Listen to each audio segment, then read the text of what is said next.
El Señor esté con vosotros. Lectura del Santo Evangelio según San Marcos. En aquel tiempo Jesús tomó consigo a Pedro, a Santiago y a Juan. Subió aparte con ellos solos a un monte alto y se transfiguró delante de ellos. Sus vestidos se volvieron de un blanco deslumbrador, como no puede dejarlos ningún batanero del mundo. Se les aparecieron Elías y Moisés conversando con Jesús. Entonces Pedro tomó la palabra y dijo: Maestro, qué bien se está aquí. Vamos a hacer 3 tiendas, una para ti, otra para Moisés y otra para Elías. No sabía qué decir, pues estaban asustados. Se formó una nube que los cubrió y salió una voz de la nube: Este es mi Hijo, el amado, escuchadlo. De pronto, al mirar alrededor, no vieron a nadie más que a Jesús, solo con ellos. Cuando bajaban del monte, les ordenó que no contasen a nadie lo que habían visto, hasta que el Hijo del Hombre resucitara de entre los muertos. Esto se les quedó grabado y discutían qué quería decir aquello de resucitar de entre los muertos. Palabra del Señor.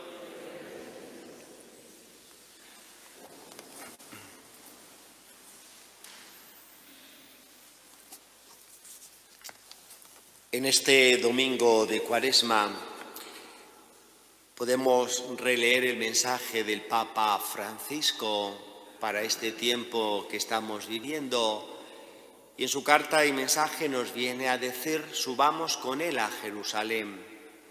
Va en sintonía con el Evangelio que acabamos de escuchar, donde Jesús, peregrino, va en peregrinación con sus discípulos a cumplir con la Pascua judía a Jerusalén.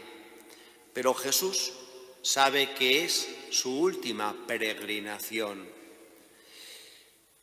Resuena en nosotros con todo esto esa oración que nos presentó la liturgia al inicio de este tiempo cuaresmal, en la que decíamos, al celebrar un año más el tiempo santo de la Cuaresma: te pedimos, Dios Todopoderoso, que nos concedas el conocimiento del misterio de Cristo y avancemos en el mismo y lo vivamos en su plenitud.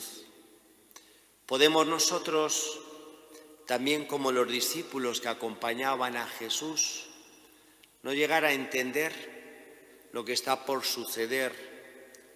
Llevamos en nuestra vida cristiana muchas cuaresmas.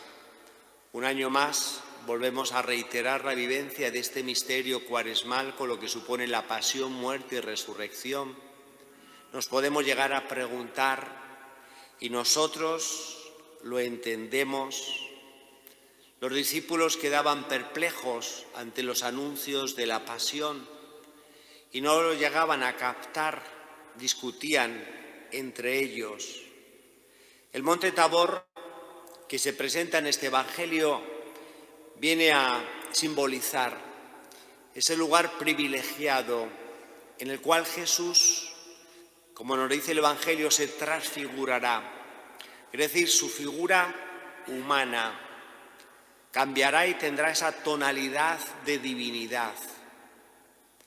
Jesús es consciente que es su última peregrinación, que va a suceder lo que sucedió, que será traicionado, que será condenado, que será clavado en una cruz, que morirá, que resucitará. Y ante esto que está por venir, Jesús siente que tiene que alertar a los discípulos y hacerles ver que aun a pesar de todo eso, de morir en una cruz, quien está atrás de todo esto es un plan salvífico, y el que está crucificado es el mismo Dios. Y esto hace que se los lleve a los tres más íntimos para poderles dar a entender aún mejor lo que está por venir.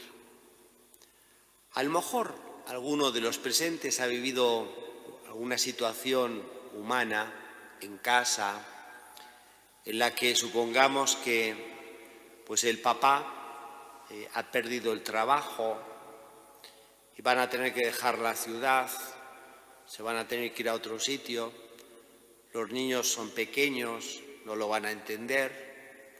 Entonces, con mucha habilidad, el papá o la mamá junta a los hijos y le dice: oye, hijos, mirad, que nos vamos a ir a una ciudad maravillosa. Ah, sí, papá, sí, os lo vais a pasar fenomenal, no, vais a hacer nuevos amigos, no vais a ver el colegio que tenéis.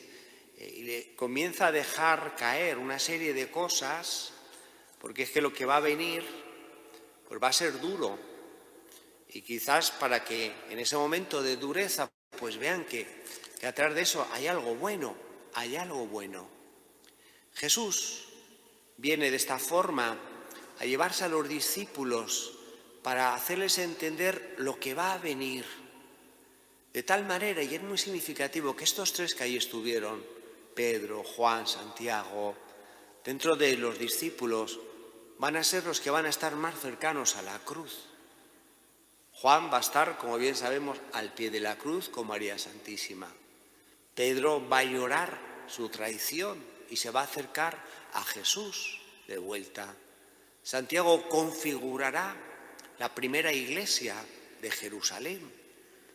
Y todo es porque ellos habían podido tener esta luz, esta gracia, y la cruz, aunque les asustó, no les hizo que cayesen en la huida, en la desesperación, sino que supieron aceptar lo que había atrás de ello. Y esto se debe al monte Tabor. En este tiempo cuaresmal, bien podemos decir nosotros, en medio de tantas situaciones, qué bien se está aquí. Esta expresión tan primaria del temperamento de Pedro, que viene a expresar lo que quizás muchas veces podemos llegar a sentir cuando percibimos al Señor. Qué bien se está aquí.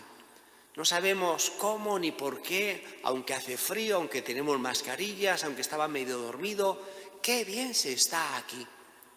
Y es en definitiva la mejor síntesis de la experiencia de Cristo. Qué bien se está aquí.